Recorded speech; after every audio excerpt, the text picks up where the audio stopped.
The envelope hit Lucas Donnelly's desk with more force than necessary, and when he looked up from his laptop, Bella Kingsley was already turning toward the door of his office, her shoulders rigid with the kind of anger that made the air crackle. "What's this?" he asked, though part of him already knew. She stopped but didn't turn around. "My resignation, effective immediately." Lucas stood, his 6'3" frame unfolding from the leather chair as he moved around the mahogany desk. "Bella, we need to talk about this." "There's nothing to talk about." Her voice was steady, but he could hear the hurt underneath. "I've given 3 years to Donnelly Pharmaceuticals. 3 years of 80-hour weeks, of sacrificing weekends and holidays, of believing that if I just worked hard enough, proved myself enough, you'd finally see me as more than just your director of research. You know how valuable you are to this company." She whirled around then, and the fire in her brown eyes made his chest tighten. "To the company. Always to the company. But what about to you, Lucas? When was the last time you asked how I was doing? When was the last time you noticed that I stay late not because the work demands it, but because going home to an empty apartment is lonelier than being here?" He took a step toward her. "Bella, no." She held up a hand. "I heard you yesterday, in the boardroom. Your brother asked if you were planning to promote me to Vice President of Development, and you know what you said. You said I was too emotionally invested in the projects, that I let my heart rule my head, and that's why you'd never put me in an executive position." Lucas felt his jaw tighten. "You're taking that out of context." "Am I?" A bitter laugh escaped her lips. "You know what? It doesn't matter anymore. I got an offer from Harrison Biotech. They want me to head their entire research division. They're offering twice what you pay me, full creative control and an executive title." I'd be stupid not to take it. Something cold settled in his stomach. "Harrison Biotech is our biggest competitor." "I know." Her chin lifted. "And maybe that's exactly what you need. Maybe losing me will finally make you realize that the people who work for you aren't just cogs in your pharmaceutical empire. We're human beings with feelings and dreams and the need to be appreciated. You're appreciated. I'm utilized." She picked up her purse from the chair where she dropped it. "There's a difference. Goodbye, Lucas. You'll regret this." He watched her walk toward the door, every instinct screaming at him to say something, do something. But the words his father had drilled into him for 35 years echoed in his head. Business is business. Never let emotions cloud your judgment. Never show weakness. So he said the worst possible thing. "My only regret would be letting you go thinking I don't know your worth. But if you want to leave, I won't stop you. Everyone has a price, and apparently Harrison found yours." She froze in the doorway. For a moment he thought she might turn around, might say something else. But then her shoulders straightened, and she walked out without another word. The door clicked shut, with a finality that echoed through his chest. Lucas stood in the middle of his office, surrounded by the trappings of success, the awards on the walls, the floor-to-ceiling windows overlooking downtown Chicago, the imported Italian furniture, and felt emptier than he had in years. His phone buzzed. A text from his younger brother, James. Did she really quit? News traveled fast in a company of 200 employees. Lucas typed back a curt yes and silenced his phone. He moved to the window, pressing his palm against the cool glass. 43 floors below, he could see people moving along the sidewalks, living their lives, probably with people who mattered to them. When was the last time he'd had that? The truth was, Bella was right. He did see her as too emotionally invested. She fought for every project like it was personal, like the drugs they developed weren't just products but actual solutions to human suffering. She cried when they had to shut down the pediatric cancer research due to funding issues. She brought in cupcakes when the team finally got FDA approval for the new diabetes medication.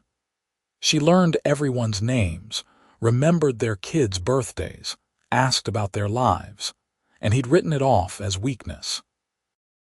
But watching her walk out had felt like losing something essential, like a piece of himself had just walked out that door. The intercom buzzed. "Mr. Donnelly, you have the board meeting in 10 minutes. Lucas straightened his tie and grabbed his tablet. Business didn't stop for personal drama. That was another one of his father's lessons. The meeting was brutal. 6 hours of quarterly reports, budget allocations, and strategic planning. But Lucas couldn't focus.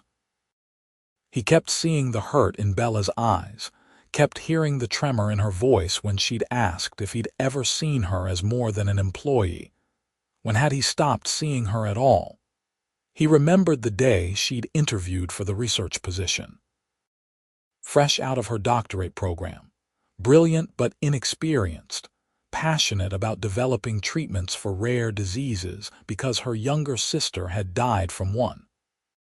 She'd sat across from him in this very boardroom and told him that money wasn't her motivation, that she wanted to work somewhere that actually cared about making a difference.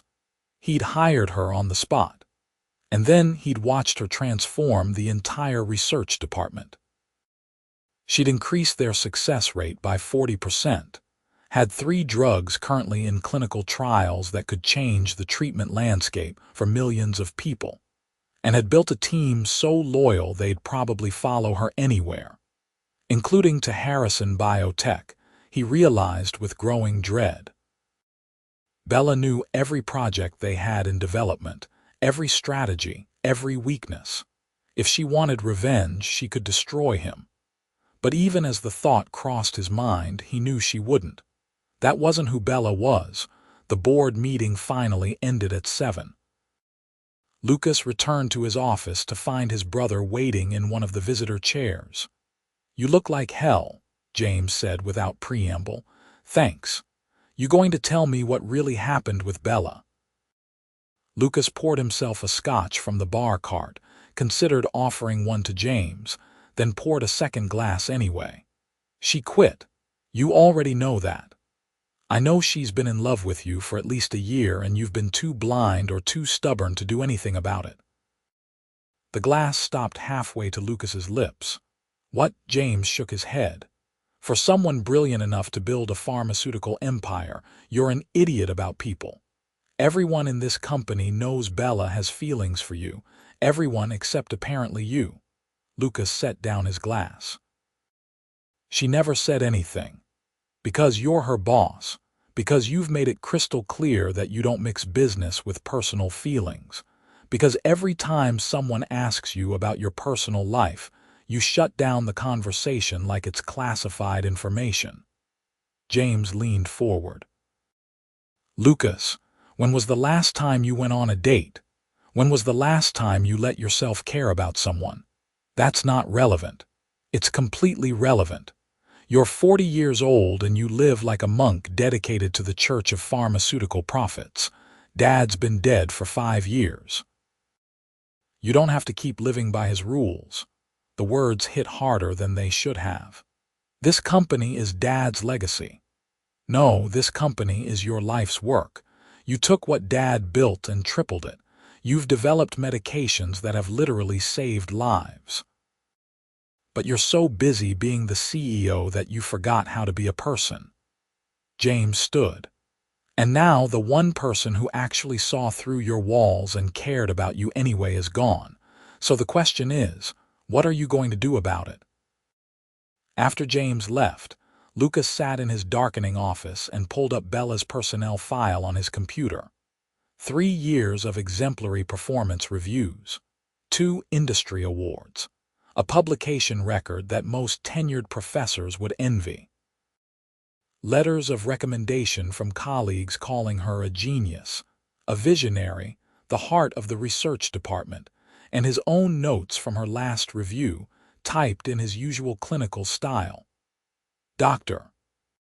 Kingsley demonstrates exceptional technical competence, but requires development in emotional regulation and objective decision-making processes. He'd reduced her passion to a flaw, her humanity to something that needed correction. Lucas closed the laptop and pulled out his phone. He typed out a text to Bella 3 times and deleted it 3 times. What could he possibly say? That he was sorry, that his brother was right and he'd been an idiot, that the thought of her working for their competitor made him feel sick, not because of industrial espionage but because he wouldn't see her anymore, that somewhere along the way her presence had become the best part of his day. He couldn't send any of that, so he sent nothing. The following week was chaos. Bella's resignation had sent shockwaves through the research department. 2 other researchers gave notice, including Marcus, their senior clinical trials coordinator. Productivity dropped. Morale plummeted. And Lucas found himself snapping at people, throwing himself into work even more intensely than usual, trying to ignore the Bella-shaped hole in his daily routine. He'd gotten used to her poking her head into his office around 9 each morning with coffee and updates on their projects. Used to her arguing with him about budget allocations, her eyes lighting up when she talked about potential breakthroughs. Used to staying late and finding her still in the lab, hair pulled back in a messy bun, completely absorbed in her work. The building felt emptier without her. On Friday, James barged into his office without knocking. "You need to see this." He tossed a magazine onto Lucas's desk. Industry Weekly, the pharmaceutical trade publication. The headline made Lucas's blood run cold. Harrison Biotech poaches top researcher from Donnelly Pharmaceuticals. Plans major expansion in rare disease treatments. The article was accompanied by a photo of Bella shaking hands with Richard Harrison, the silver-haired CEO of their biggest competitor. She was smiling, but Lucas knew her well enough to see it didn't reach her eyes. He read the article twice. Harrison was positioning Bella as the face of their new research initiative, was promising her unlimited resources and complete autonomy. The article quoted her saying she was excited to work somewhere her vision would be supported and valued. The implication was clear. Donnelly Pharmaceuticals had failed to appreciate her, and now they'd pay the price. "This is going to hurt us," James said quietly. "3 of our major investors have already called asking if we're having internal problems." Lucas stood abruptly. "I need her back." "You think she'll come back? After you basically called her over-emotional and said she'd never make executive level." "I never actually said." Lucas stopped. "I did say that, didn't I?" "Yeah, you did. In front of the entire board of directors." James crossed his arms. "So how exactly are you planning to fix this?" Lucas grabbed his jacket. "I don't know yet, but I'm not losing her without a fight." Harrison Biotech occupied a gleaming tower in the Loop, all glass and steel and corporate prestige. Lucas talked his way past security by claiming he had a meeting with Dr. Kingsley, then took the elevator to the research floor before anyone could verify his lie. He found Bella in a state-of-the-art laboratory, examining something under a microscope. She wore a white coat and safety glasses, and even angry with her, even terrified she'd refused to see him, Lucas felt his chest constrict at the sight of her. She looked up when his reflection appeared in the glass panel behind her. "You shouldn't be here." "I know. I came anyway." Bella straightened, removing the safety glasses. "If you're here to threaten legal action or accuse me of stealing trade secrets, you can save your breath. I signed all the non-compete and confidentiality agreements. Everything I do here will be original research." "That's not why I'm here." He moved closer. "I came to apologize." She blinked, clearly surprised. "Apologize. I was wrong. About what I said in the board meeting. About how I treated you. About everything." The words felt rusty, unfamiliar. When was the last time he'd actually apologized to someone? You weren't too emotional. You were exactly right. You saw these projects as more than just profit margins because they are more than that. They're hope for people who don't have any, and I lost sight of that. Bella's expression softened slightly, but her voice remained guarded. Why are you really here, Lucas? To convince me to come back, to protect your company's reputation. I'm here because I can't sleep.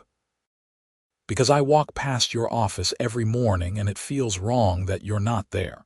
Because James told me everyone except me knew you had feelings for me, and I've spent the last week wondering how I could have been so blind. He took a breath. I'm here because I think I've been half in love with you for months and was too scared to admit it. Her lips parted. Lucas, I know the timing is terrible. I know I have no right to show up at your new job and say any of this, but you said I'd regret letting you go, and you were right. My only regret is that I didn't tell you how much you meant to me before you left. For a long moment, she just stared at him. Then she shook her head. Do you have any idea how unfair this is? I spent 3 years hoping you'd see me as more than just an employee. 3 years of staying late just to spend more time near you. And now that I've finally moved on, you show up and say you love me. I didn't say love. I said half in love. That's not better. She pulled off her lab coat and tossed it onto the counter. You know what? No, I'm not doing this. I'm not going to be the woman who runs back to the man who couldn't appreciate her until she left. I deserve better than that. You do, he agreed. You deserve someone who tells you every day how brilliant you are, someone who fights for your projects as hard as you do. Someone who sees your passion as the strength it is, not a weakness to overcome. Exactly. And I want to be that person. He stepped closer, close enough to see the flecks of gold in her brown eyes. I know I don't deserve another chance. I know I hurt you, but if you're willing, I want to try. Not as your boss, not as colleagues, as two people who care about each other. Bella wrapped her arms around herself. I can't come back to Donnelly, not after that article. It would look like I was playing games, like I left just to get attention. I'm not asking you to come back. Stay here, build your research program, change the world the way I know you can. I just want a chance to be part of your life outside of work. You're serious. Completely. He pulled a small velvet box from his jacket pocket and opened it. Inside was a simple platinum bracelet with a single charm, a tiny microscope. I bought this 3 months ago. I told myself it was a congratulations gift for when your leukemia drug got FDA approval. But the truth is, I bought it because I saw it and thought of you, and I wanted you to have something that reminded you someone believed in your work, that I believed in you. She stared at the bracelet, her eyes shining. 3 months ago. I've been fighting this for a while. He gave her a rueful smile. Apparently I'm very stubborn. That's not news. But her voice had softened. She took the box from him, running her finger over the charm. This is really thoughtful. Have dinner with me. Tonight. No talk of work, no pharmaceutical industry, no pressure. Just two people getting to know each other without boardrooms and lab reports between them. Bella looked up at him, and Lucas held his breath. Everything in him wanted to reach for her, to pull her close and promise he'd never be that blind again. But he forced himself to wait, to let her decide. One dinner, she finally said, but I'm not making any promises. Relief flooded through him. That's all I'm asking. She handed him back the bracelet box. And you can give me this on an actual date, not in my new employer's laboratory where anyone could walk in. Lucas couldn't help his grin. Deal. That night, Lucas picked Bella up at her apartment in Lincoln Park. She wore a simple black dress that made his mouth go dry, and when she smiled at the flowers he'd brought, something warm unfurled in his chest. He'd made reservations at a quiet Italian restaurant, the kind of place that prioritized conversation over being seen. They sat in a corner booth, And for the first time since he'd known her, Lucas didn't talk about work. Instead, he learned that Bella had a terrible weakness for romantic comedies and could quote entire scenes from movies he'd never heard of. That she'd wanted to be a veterinarian when she was 8, but switched to medicine after her sister got sick. That she could cook exactly 3 dishes well and burned everything else. That she ran 5 miles every morning because it was the only time her brain stopped planning experiments. "I never knew any of that," he admitted over dessert. "You never asked." There was no accusation in her voice, just fact. "You asked about research results and timelines and budgets, never about me." "I'm asking now." She studied him across the table. Why now, Lucas? What changed?" He considered lying, making it sound better than it was, but she deserved honesty. "You leaving changed everything. For 3 years you were always there, challenging me, pushing back when I was wrong, making everyone around you better, and I took it for granted. Then suddenly you were gone, and it was like someone turned off the lights. I realized I'd been using work as an excuse not to feel anything, not to risk anything. And the one person who made me want to be more than just a CEO had walked away because I was too much of a coward to admit I needed her." Bella set down her wine glass. "I'm still angry with you. I know. And hurt. You really hurt me, Lucas. I know, I'm sorry." She reached across the table and took his hand. The touch sent electricity up his arm. "But I also know how hard it is for you to be vulnerable. Your father was a difficult man. I remember the stories people tell about him, how he ran the company like a military operation. He thought emotions were weaknesses, that personal relationships compromised judgment." Lucas turned her hand over, tracing patterns on her palm. "I spent my whole life trying to live up to his standards, and I became exactly what he wanted, someone who put business above everything else." "Is that really what you want to be?" "No." The admission felt like freedom. "I want to be someone who can build a successful company and have a life. Someone who doesn't spend every night alone in an empty penthouse wondering if this is all there is." "What does that look like to you?" Lucas met her eyes. "Honestly, it looks like coming home to you. It looks like arguing about research priorities over breakfast and taking actual weekends off to just be together. It looks like having someone who understands the work, but also makes me remember there's more to life than profit margins and board meetings." Bella bit her lip, and he could see the internal debate playing across her face. "I'm scared. What if we try this and you slip back into old patterns? What if I'm just a project to you, something to fix and then move on from?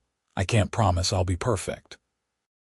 I'll probably work too much sometimes and forget to ask about your day, but I can promise I'll try. Every day I'll try to be the man you deserve." He squeezed her hand. "And if I start slipping back, I need you to call me on it, the way you always did at work." A smile tugged at her lips. "You hated when I did that. I loved when you did that. You were the only person willing to tell me when I was being an idiot. You were an idiot a lot." "I know." He stood, pulling her up with him. "Come on, I want to show you something." They drove to the waterfront, where Lucas led her along the pier. The city lights reflected off Lake Michigan, and the late September air carried a hint of the coming autumn. "I used to come here when I was younger," he told her. "Before Dad got sick, before I had to take over the company. I'd sit right here and watch the water and dream about what I wanted to do with my life." "What did you dream about?" "Making a difference. Not just making money, but actually helping people, creating medications that would change lives." He turned to face her. "Then Dad died and the board wanted to take the company public and sell to a conglomerate. I spent the next 5 years fighting to keep his legacy alive, and somewhere in there, I forgot about the dreams. I just focused on survival." Bella leaned against the railing. "Why are you telling me this?" "Because you reminded me." Every time you fought for a project, every time you advocated for research that wouldn't be profitable but would help people, you reminded me why I got into this business. And I shut you down because it was easier than admitting you were right. Easier than facing the fact that I'd become exactly what I never wanted to be. She reached up and touched his face, her palm warm against his cheek. You're not your father, Lucas. You're better than you think you are. He caught her hand, holding it against his face. Will you give me a chance to prove that? A real chance, not just one dinner. I don't know if I can come back to Donnelly. The situation with Harrison, I'm not asking you to come back. Build something amazing at Harrison. Make them the best research facility in the industry. I just want to be with you while you do it. That's going to be complicated. We're competitors. So we'll figure it out. We'll be scrupulous about confidentiality. We won't talk about proprietary information. Other people manage relationships across company lines. Bella laughed softly. This is crazy, probably, but it's also the first thing that's felt right in a long time. He pulled her closer until they were barely inches apart. Tell me you don't feel this. Tell me it's just me. I can't tell you that. Her voice was barely a whisper. I've felt this for 3 years. Lucas leaned down slowly, giving her time to pull away. She didn't. Their lips met softly at first, tentative, then with growing certainty. She tasted like wine and chocolate and hope, and when she wrapped her arms around his neck, Lucas felt something in his chest crack open. They stood on the pier kissing like teenagers, the city lights twinkling around them, and Lucas thought this was what he'd been missing. This connection, this feeling of being fully alive. When they finally pulled apart, Bella was smiling. Okay, we can try this. But I have conditions. Name them. We go slow. We figure out how to separate work from personal before we tell anyone, and if at any point this starts affecting my job or your company, we reevaluate. Agreed. He kissed her forehead. Anything else? You have to actually go on dates with me. Not working dinners where we accidentally talk about pharmaceuticals. Real dates where we do normal people things. I can do that. He grinned. Though you should know I'm terrible at normal people things. I haven't been to a movie theater in probably 5 years. Then we'll start with that. Tomorrow night, we're seeing whatever romantic comedy is playing, and you're going to eat overpriced popcorn and hold my hand and not check your phone once. Lucas pulled out his phone and powered it off completely. Starting now, her eyes widened. You just turned off your phone. You never turn off your phone. New leaf, trying to be better. He pocketed the phone and took her hand. Come on, let me drive you home. They spent the next 2 months carefully building something real.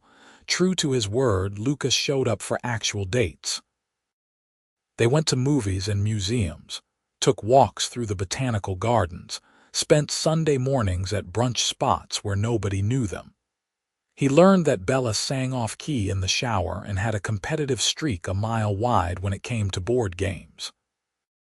She discovered he could cook far better than she could and had a secret love for old jazz music. At work, they were scrupulous about maintaining boundaries. Lucas had his lawyers draft an agreement about confidentiality and conflicts of interest. When they ran into each other at industry conferences, they kept things professional, though Lucas lived for the secret smile Bella would give him when no one was looking. It wasn't always easy. There were arguments about who was working too late, about the stress of hiding their relationship from colleagues, about the fundamental weirdness of dating someone from a competitor company. But they talked through it, learning each other's patterns and triggers. Lucas discovered that Bella needed verbal affirmation, needed to hear that he valued her. So he made a point of texting her every morning, simple messages about how he couldn't wait to see her later or how proud he was of something she'd accomplished. He left notes in her apartment when he stayed over, told her regularly that she was brilliant and beautiful and the best thing in his life. And Bella, understanding that Lucas's default was to retreat into work when stressed, learned to gently pull him back. She'd show up at his office with takeout and refuse to leave until he ate a real meal. She'd text him pictures of puppies with demands that he leave work at a reasonable hour. She taught him that it was okay to need someone, to admit vulnerability. 4 months into their relationship, Lucas woke up in Bella's bed with her curled against his side and realized he couldn't imagine his life without her. "Hey," he murmured, kissing her sleep-tousled hair. "You awake?" No, still sleeping," he smiled. "I have something to tell sleeping Bella then." "What?" She opened one eye. "I love you, not half in love, not falling in love, completely, terrifyingly in love with you." Both eyes open now. She propped herself up on one elbow, studying his face. "Yeah? Yeah. I think I've loved you for a while, but I was too stubborn to admit it. But I'm done being stubborn about this. You're the best thing that ever happened to me, Bella. You make me want to be better, do better. You make me laugh and you call me out when I'm being an idiot and you believe in the work we do. And I love you so much it scares me sometimes." Tears shimmered in her eyes. "I love you too. I've loved you for so long." He kissed her then, slow and deep and full of promise. When they broke apart, he said, "Move in with me." "What? My penthouse is huge and empty and I hate being there without you. Move in with me. Bring your terrible romantic comedies and your burnt cooking attempts and your 5 a.m. alarm for running. Just be there." Bella laughed through her tears. "That's a terrible idea. What will people think? The CEO of Donnelly and the head researcher at Harrison living together. I don't care what people think. I care about you. I care about us." He cupped her face in his hands. "But if you're worried about appearances, I have a better idea." "What's that?" "Marry me." She went very still. "Lucas, I know it's fast. I know we've only been officially together for 4 months, but I wasted 3 years being too blind to see what was right in front of me. I don't want to waste any more time." He reached for his nightstand and pulled out a small velvet box. "I've been carrying this around for 2 weeks trying to figure out the perfect moment. But this is perfect. Just us, no pressure, no audience. Marry me, Bella. Let me spend the rest of my life proving I'm worthy of you." He opened the box to reveal a simple platinum band with a single perfect diamond. Bella stared at it, then at him, then back at the ring. "This is insane," she whispered. "Probably. People will think we've lost our minds. Let them. Your board of directors is going to have a fit about conflict of interest. I'll handle the board." He took the ring from the box. "The only question that matters is what you want. Do you want this? Do you want me?" She held out her hand and it was shaking slightly. "Yes, God help me, yes." Lucas slid the ring onto her finger and it fit perfectly. Then he was kissing her again, and she was laughing and crying at the same time, and everything felt exactly right. They told James first. He took one look at the ring on Bella's finger and let out a whoop that probably disturbed half the residents in the building. "Finally. Do you know how painful it's been watching you two dance around each other?" He pulled Bella into a hug. "Welcome to the family. You're way too good for him, but I'm glad you're giving him a chance anyway." "Thanks, James," Bella said, laughing. The board meeting was more complicated. Lucas announced his engagement and watched several board members exchange worried looks. "Mr. Donnelly, with all due respect, this presents some serious ethical concerns," said Margaret Torres, the board chair. "Dr. Kingsley works for our primary competitor."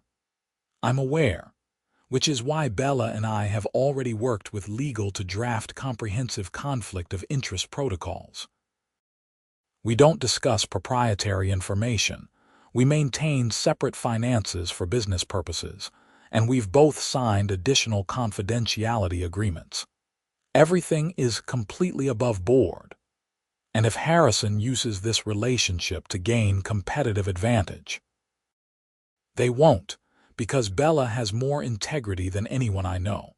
But if you're concerned, I'm willing to bring in an independent ethics auditor to oversee the situation. Lucas looked around the table. I'm not asking for permission to get married. I'm informing you as a courtesy and ensuring that we handle this in a way that protects the company.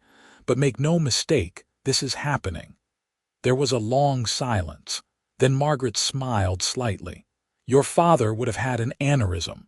Probably. But my father also died alone and miserable. I'd rather build a life than just a company. Fair enough, she nodded. We'll arrange the ethics audit, and congratulations. Telling Richard Harrison was Bella's task. She sat in his office, twisted the engagement ring on her finger, and took a deep breath. I'm engaged to Lucas Donnelly. Richard set down his pen. Well, that's unexpected. I know it presents complications. If you'd prefer I resign, don't be ridiculous. You're the best researcher I've ever worked with. I'm not losing you over this. He leaned back in his chair. Though I have to admit, when I hired you, I thought I was poaching you from Donnelly. I didn't realize I was facilitating a romance. Bella felt her cheeks heat. It wasn't like that. We weren't together when I left. That happened after. Because he finally pulled his head out of his behind and realized what he was losing, she couldn't help but smile. Something like that. Good. You deserve someone who appreciates you. Richard pulled out a file. That said, we need to update your confidentiality agreements. I trust you completely, but this needs to be airtight for both our sakes. They worked out the details over the next week. It meant extra oversight, regular ethics reviews, and being scrupulous about information sharing. But both companies agreed it was manageable. The engagement party was small, just family and close friends.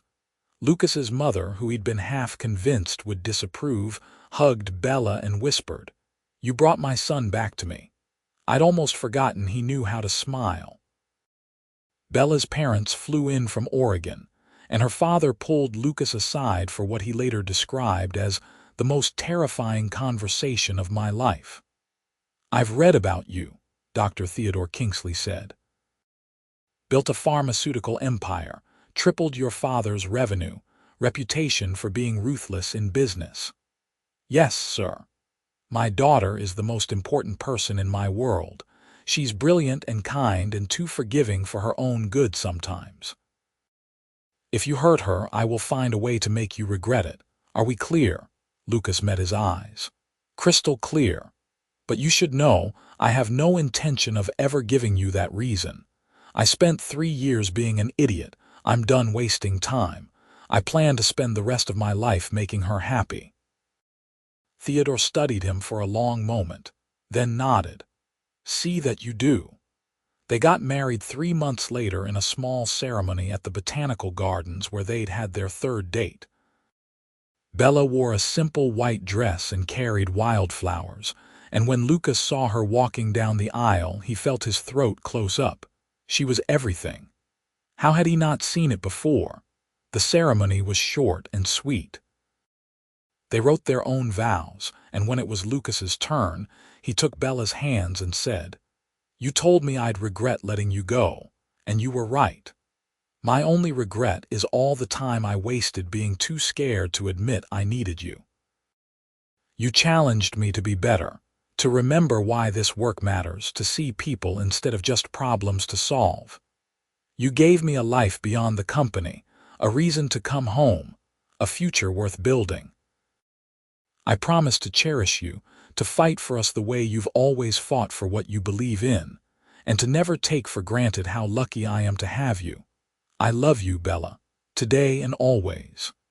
There wasn't a dry eye in the garden. Bella's vows were shorter but no less powerful. "Lucas, you are the most stubborn, frustrating, brilliant man I've ever met. Falling in love with you was the scariest thing I've ever done, because I knew you had the power to completely break my heart.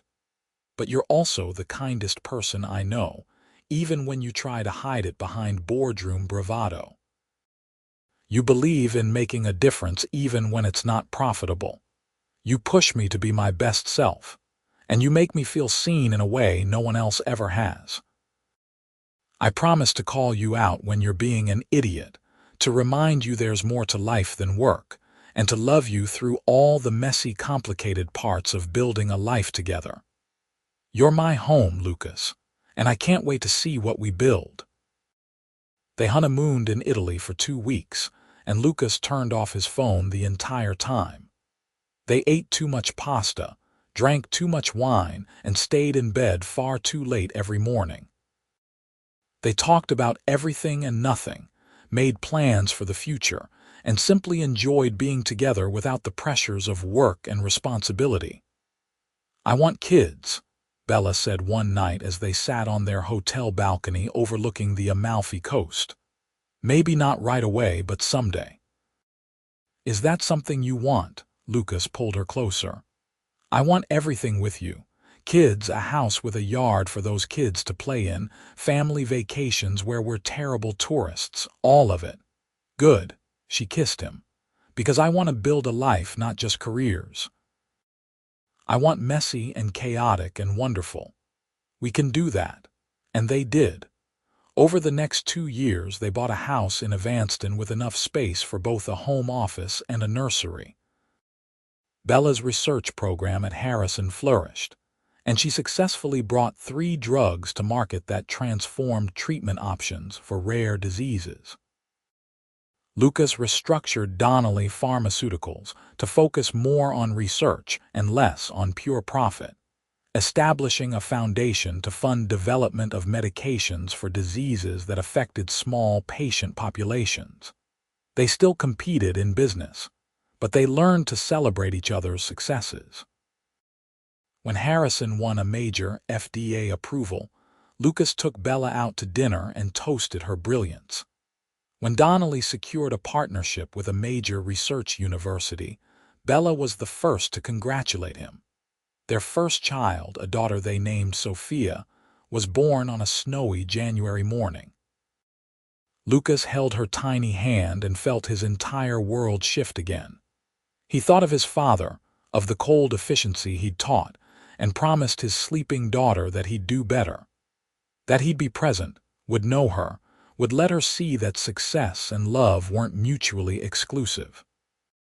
2 years later, their son Marcus arrived, and their house became wonderfully chaotic. Lucas learned to leave work at reasonable hours, to prioritize bedtime stories and weekend pancakes. Bella cut back to 4 days a week, so she could have Fridays with the kids. They fought sometimes about work-life balance and whose turn it was to handle the midnight feeding. But they always worked through it, remembering what they'd almost lost before they found each other. On their 5th anniversary, Lucas woke to find Bella already up, standing at their bedroom window watching the sunrise. "Hey," he said softly, wrapping his arms around her from behind. "Everything okay?" "More than okay." She leaned back against him. "I was just thinking about that day I quit. About walking into your office and telling you I was leaving. Worst day of my life. Best day of mine," she said. "Because it forced both of us to be honest. You had to admit you were miserable, and I had to stop waiting for you to notice me and start demanding what I deserved." Lucas turned her around to face him. "You know what I think about sometimes? What would have happened if you hadn't quit? If you just stayed, let me keep taking you for granted? We wouldn't be here." "No, we wouldn't. So as much as it hurt, I'm grateful you were brave enough to walk away." "It made me wake up," he kissed her softly. "You were right, by the way, I did regret it. And your only regret was letting you go, still is, will always be," he smiled. "Lucky for me you gave me a second chance. Lucky for both of us." She took his hand. "Come on. I hear the kids starting to wake up. Let's go make pancakes before Marcus realizes it's Saturday and demands we go to the park." They headed downstairs together, and Lucas thought about all the ways his life had changed in 7 years. He still ran a successful company, still worked hard and cared about the business. But he'd learned to care about other things more, to see success as something broader than quarterly earnings and market share. He'd learned that letting someone in, being vulnerable, admitting you needed another person, that wasn't weakness. It was the bravest thing you could do. And when Bella smiled at him over their daughter's head as they made breakfast in their chaotic kitchen, Lucas knew he'd made the right choice. The only choice that mattered. She'd told him he'd regret letting her go, and he'd told her his only regret would be losing her. Turned out they were both right, and he'd spend the rest of his life making sure he never had to find out what that regret actually felt like. Because this, right here, watching his wife teach their kids to flip pancakes while the morning light streamed through the windows, this was everything. This was the life he'd been too scared to want and too stubborn to reach for. Until one brilliant, passionate woman had walked into his office, thrown down her resignation, and dared him to be better. Best dare he ever took.